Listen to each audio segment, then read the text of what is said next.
Hi everyone, welcome back to another episode of Behind the Post. Our guest for today's episode manages the corporate social media profiles and employee advocacy program for CBIZ, and she's even scrolling on LinkedIn in her dreams.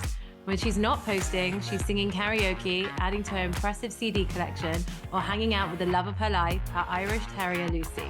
Please welcome to the show, Sarah Hankins. Sarah, are you ready to go behind the post with me?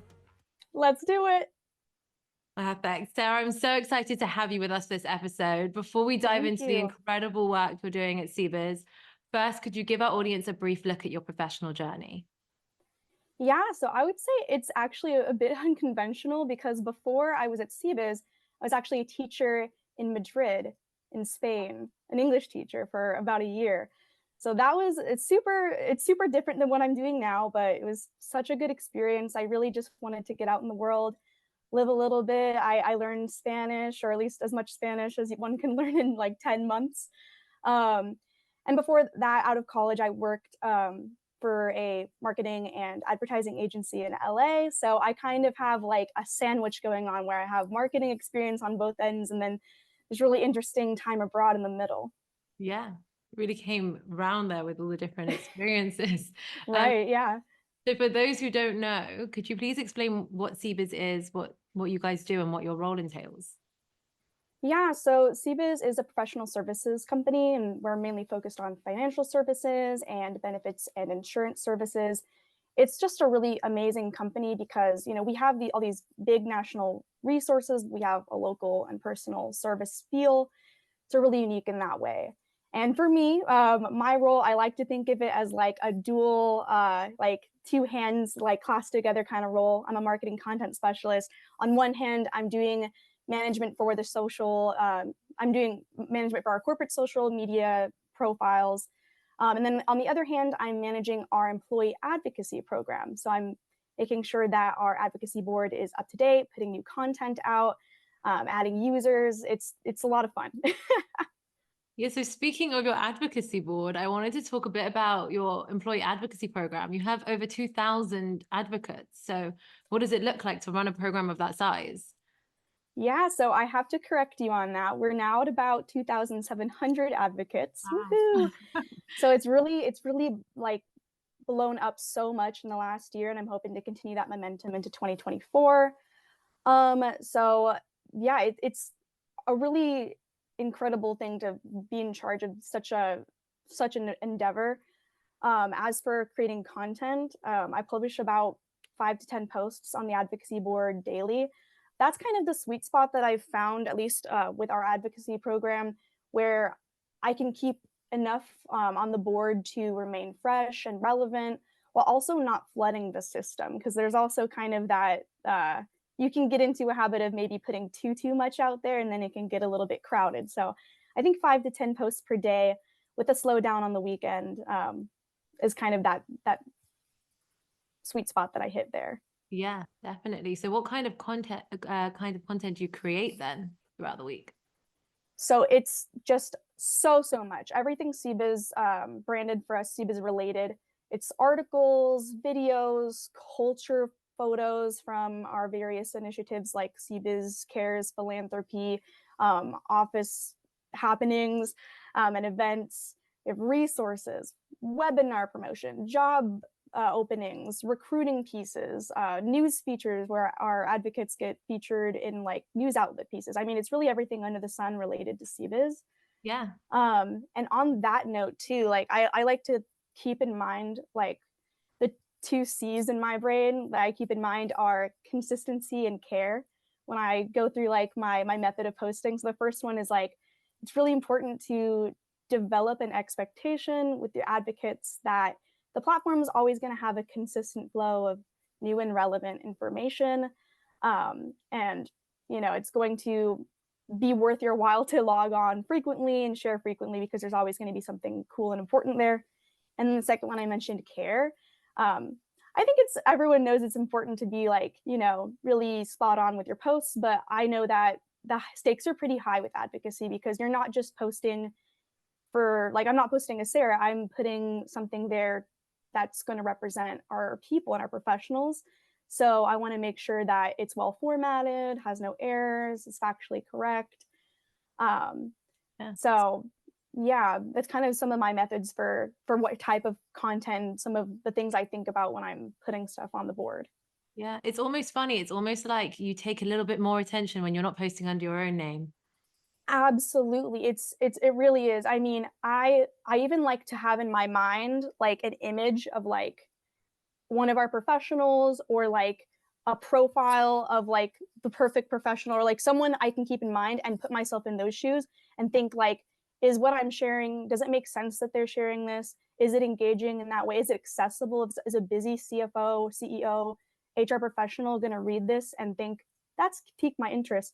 So, you need to really, it's almost like role play where you put yourself in those shoes before you make the post, because you really want to make sure it's relevant as being posted by your professionals. It's not me, it's them. Yeah. So Yeah, it keeps yeah, you on track to put writing that way for them, definitely. absolutely. Absolutely. Yeah. So with that, how do you keep your advocates engaged long term? Do you have a method? Do you gamify it, the contests? Yeah, so I mean, in addition to keeping that consistent flow of really like good content that advocates want to keep coming back to, I like to keep an open communication with our advocates. I mean, one of the first things that comes to mind is continuous education and training. I mean, I'll have trainings for specific services, specific offices, business units. I have a quarterly training that I invite everyone in the program to talk about specific things. And in those, I think it's important for me to, one, give the opportunity for a refresher for people who maybe don't know too much about the advocacy program, and then also something new for those loyal users, who want to learn new tricks of the trade. So continuous education. There's also, as you said, the gamification of it. I mean, we've done a few contests on our ends. One I can think of is we have an employee resource group called CWA. It stands for CBIZ Women's Advantage, and Oh, they host an annual awards program for innovative business women in the nation. So, to help get more nominations for that, we put out a post, sent out a little email letting people know that it was there, and that if they could share it, they could be entered to win a little prize. incredible. And it really helped them. It really pushed the nominations over the finish line for the goal there, as one of the factors for getting nominations. So, I mean, gamification every once in a while is good. I do have to warn that it's important on this end that you don't over communicate with your advocates. If you're running an advocacy program, you don't want to be like you don't want to be crossing the spammy territory. But Yeah. it is awesome to take advantage of gamification and certain instances to have communication. I mean, we even did Spotify Wrapped. I'm sure you Yes, you of know course. Spotify My Wrapped. favorite moment every year. Same. And so this year we thought, let's replicate that magic of getting a Spotify Wrapped in Oktopost. So we created an Oktopost Wrapped where we That's sent out a little incredible. video.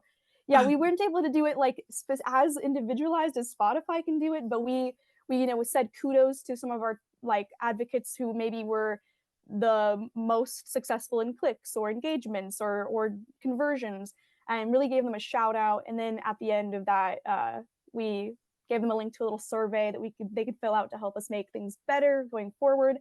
So just taking, keeping the open communication channels and having frequent contact with your advocates can really help keep the interest long term. Yeah, and you're definitely keeping it really exciting for them. I'm getting excited listening to it. I'm a part of your advocacy program. So, wow, Super fun. yeah, if you, as long as you make it fun, you can keep people going and keep them interested. So that's incredible. I'm interested to ask, because as we mentioned, now it's 2,700 advocates. With the size of the program you're running, do you use AI to help you generate content? Ooh, big question. Okay, so the answer is yes. We do utilize AI technology for content. I was reading a resource earlier that was talking about how not utilizing is kind of like saying, no, I don't need a computer. I'll just stick with my typewriter. So you can't really like, once the Pandora's box is open, you can't really go back. So we're utilizing it, but smartly. Yeah. So like for instance, I mean, I'll use it to help understand content more. Like if there's a really complicated tax law that just got enacted and I need to make a post about it that's engaging and accessible, and I don't even know, I'm not a tax professional, how do I understand it? I'll use ChatGPT to kind of give me a more like a simpler understanding of what that is. I'll use it to maybe think of new ideas, even to generate copy. One thing I'll say though is that, you know, ChatGPT is not an expert on CBIZ brand voice, right? And this is probably the same with most people using AI technology for their companies, is that ChatGPT, it just can't right off the bat generate the perfect copy that you want to use for your post. So everything that is, you know, touched by an angel in a way, like I will make sure to go in there and tweak it for brand consistency and be more authentic sounding, especially for our advocates, because I really don't want people to think that like it's just all one click of a button AI generated stuff, because it really is not true. So I don't use everything straight up from ChatGPT. There is a lot of tweaking that's involved, but I definitely don't turn my nose to wonderful technology like AI. Definitely. I think it's so interesting because we have such similar opinions on this. Like, I think it's incredible to use and roll with it and go with the technology. But I think it's really important to use it as a springboard, help it set you up, like you said, understand things that you need to understand quicker, help you craft something, but you need to still add your personal brand and personality to it afterwards, because it's not going to get it right for everyone. But it's an amazing platform and springboard to help you get there. I totally agree. Couldn't agree more with you. So I'm so excited to ask this next question. I can't wait to hear your answer. I've heard through the grapevine that you're running an incredible roadshow initiative. Please, can you walk me through it? Absolutely. And I'm so glad that you said you've heard all about it, because I feel like a mini celebrity. I even have friends who are like not at CBIZ, but just like are following me on LinkedIn, who will email me or like text me and say, so like what really happens in these meetings? Because like you post about them and like everyone is so jazzed about it. What is happening here? And I'm like, it's just the power of social media.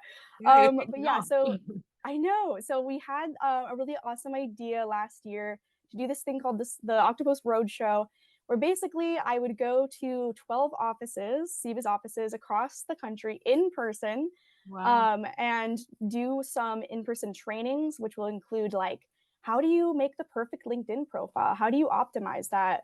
How to make posts stands out? How frequently do you post? And then of course, demoing Oktopost, how to utilize it successfully in your social selling strategy, or even just your social posting strategy. Because we talked to people all across the board in the company. I opened it to everybody who wanted to be involved in that.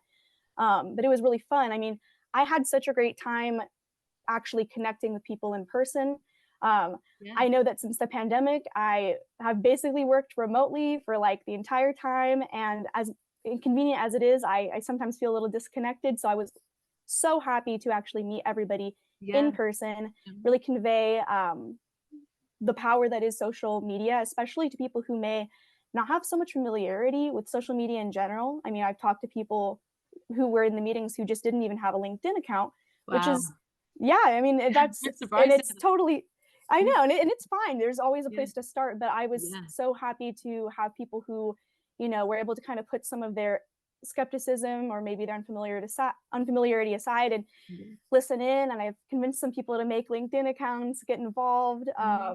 So it was just such a valuable experience, I think, personally for me, but also I think it really, if I do say so myself, I think it really helped drum up interest for the program and get people really excited. I mean, I also got to spend a month in New York City. It was just something that I threw out there. I've always wanted to visit. We have 3 or so offices in New York City. I was like, if I can make it work where I coordinate some meetings over there and really like dig my heels. I was like, if I can do that and work remotely from the office, they have a little cubicle for me, like, will it be okay? And my manager was very enthusiastic about it. So I just had a blast last year. That's amazing. That is incredible. Yes. It's also, I think the benefits are twofold. Like, it's amazing for all the employees and for you to train with the advocacy board and encourage them to get involved. And it's also incredible on your end, because I think the more you speak to people in these different teams, the more it inspires you with content as well. Absolutely. I mean, I've heard like there's so many great things that emerged from that experience. I didn't even necessarily like plan. Like there were people who would stand up in the meeting and say like, I use it all the time, I love it. And I'm like, you are not a paid actor, like you just help, but you helped me. Or there's people who'd share success stories I didn't even really necessarily know, because sometimes it's hard exactly to track all the ways that social media influences people's connections and all that kind of stuff. So I've heard success stories. And like I've gotten feedback that's really helpful with like how to better formulate better content, like all across the board, as you said. So yeah, it's just, it was, I think as beneficial for me as it was for hopefully the people that I was connecting with and our professionals. So it's technically over, but I'm hoping to continue with some in-person trainings, more one-off. Roadshow was really fun, but a little bit like a little tiring after like 12 months. But yeah, but I'm gonna keep up the enthusiasm in other ways. So incredible. Watch out. We will. I'm like on the edge of my seat. I love hearing about it. So from the whole Roadshow initiative, what were the main takeaways that you wanted your advocates to really understand? So the main thing that I think, well, one of the main things that prevented people really from getting involved with not only advocacy, but just social media in general is like time. Like, I don't have time to do it, which is like, I hear it and that's valid. But I like to say that it doesn't have to be complicated or time consuming, especially with advocacy as a tool to use. So I really wanted to convey to people, to our professionals that I connected with, that it is something that can be done even on a busy schedule, especially with this wonderful tool. I also wanted to have people understand that their shares do matter. I did this by making sure to present a good mixture of some good old-fashioned testimonials with good data backing up, saying, see, look, like these are as many shares as, these are the shares, and then this is the amount of clicks, and these are the conversions. You can see that there are actual, results happening, and if with your help, we can really improve it. And look, we can make an your impact. senior, yes, exactly. And I would have, some friends on the ground, as like if there was somebody, a power user in that office, I'd have them kind of give a little testimonial about how much they loved it. Just because I really want people to not be like skeptical about it. I understand if they are, because I know social media can be a bit like, it's a big scary thing, but I just wanted people to know that it could be for them, even if they're not super familiar with it. And that's my last thing I wanted people to take away, is that anyone can build or start building their personal brand, their social media presence, and they can benefit from positioning themselves as a thought leader, no matter if they're senior managing director to just, a newer associate. Everyone can benefit from having a thought leadership positioning on their social network. Yeah, definitely. Definitely. It's as important for both sides. Again, benefits again are twofold. It's incredible. So what were the biggest challenges and concerns from your advocates then? And how did you combat them? Right. So again, time consumption. So I wanted to convey that it's easy. I really honed in on that scheduling feature that Oktopost has. It's pretty unique. I wanted to make sure that people understood that it could be as easy as going in and automatically scheduling things within a few minutes. And now all of a sudden you have 10 times more hopefully engagement, but you have 10 times more presence than if you just didn't do that week. You could very easily just put some time on the calendar to hop in. I did have some people who were concerned about like duplication of posts, because, you'll see that maybe 10, 40, 50 people shared the same post. How's mine going to stand out? And I really wanted to let people know that there's so many options for editing your post to make it unique, using the AI rephrase button to help make things unique with a click of a button. And then also like kind of, encouraging them that even if multiple people shared something, it doesn't mean that it's going to hit the same people on LinkedIn, for instance, because your network is completely different than that all your other all your other colleagues' networks. So I want to kind of dispel the worry there that people would think that they would maybe be spamming LinkedIn. They're not. And then again, that skepticism and unfamiliarity with social media generally, I think that people just have, a lot of professionals may just not be used to using social media, and and it kind of seems a little bit daunting, honestly. So I just wanted to say that it's powerful, but also doesn't have to be super scary and complicated, and just give them the tools and encouragement they need to get started. Yeah, that sounds incredible. And all the work that went into this training program and for 12 months, like it's a lot. And it was a lot. And I know a lot of people would love to replicate this, and they would love to be able to do it themselves. So having said that, Is there any maybe advice, tips, tricks, or anything you would give to a social media professional who wants to lead these trainings? Say someone's putting it together for the first time. What would your piece of advice be? Right. Have a really good airline that you love to use. No, I'm kidding. No, that is true. That's But not. number one, get those rewards on Southwest or whatever your preferred airline is, number one. But I definitely encourage, if this is something that you want to try, like, go for it.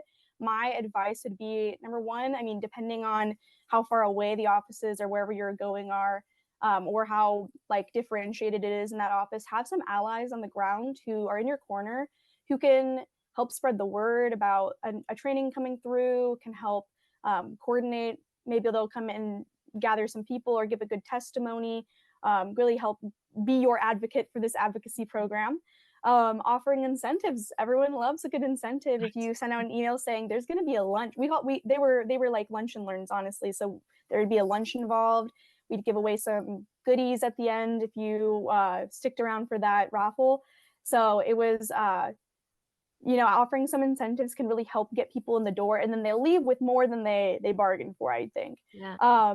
Trying your best. This is one that I constantly had to remind myself, because I had my little slide deck and I really was like, I can just go through the slide deck. But I would encourage you to try your best to be interactive, to be as interactive as possible and engaging. Really ask questions, ask if there are, if people, how often do you post, who here is a lurker on LinkedIn versus a poster, or like just get people engaged right away with questions and moments where they can interact, just because it really will help people engage more with with like your presentation content. And then also just like with everything, put yourself in their shoes, where you want to make sure that you understand their perspective, and that's where you're going to find the best way to reach them. And I hate to say convince, because it sounds like manipulative, but like the best way to put forth your information so that they can get value out of it, essentially. For sure. That is incredible advice. That was a lot more than I thought you were going to give. That someone can run away and just build it from scratch now. That was amazing. Thank you for sharing that. Steal this idea. It's yours. On that note, I want to ask you one last question. What is one thing that you wish your colleagues in other departments knew about working in social media? I love this question so much. Okay, so I think that when people think of someone who works in social media, there's kind of a stereotypical image, maybe like conjured of a person who maybe like they have their Starbucks, which is super ironic because I'm drinking my Starbucks right now. But and they're tweeting, they're TikToking the day away. They're doing that kind of stuff, and it's but that's not really the reality of what someone who works in social media is. I think that's like the image, the stereotype, but it's really not what it is. I mean, in actuality, you really need to be almost like a jack of all trades, where you need to be skilled at copywriting, analytics, community management. You need to have a deep understanding of platforms that are always changing, algorithms that are always changing too. Yeah. If you're running an advocacy program like me, you really need to be able to do some public speaking, run trainings, manage users, everything under the sun. I mean, there's just a lot of things that go into working in social media that might not be necessarily understood. So I guess like all that's to say is that I just one thing I would wish is that people, or some of my other colleagues, just generally across the board, that they understood and were aware just of like what goes into being a social media professional. And yeah, it's a lot different than I think people give it credit for. So if anyone wants to talk about it, I'm open to, but I love opening that channel of communication about all the fun stuff that a social media manager gets to do. Definitely, I really agree. And I've heard this from multiple social media managers. It really is. It's a lot of hard work. You're always scrolling. If you're scrolling, you're Always. working. You're not, because you're reading things and you think about work, and it's a lot. And you are right. A jack of all trades is the best way to describe it. So with that, I just want to say thank you so much for joining me today. It was incredible hearing all your advice, your tips, your tricks, and everything, and how that you ran your advocacy program. I'm so excited I finally got to hear about it from you. It was incredible. So it's been so inspiring to hear how you've been doing it. So thank you so much for joining me. Of course.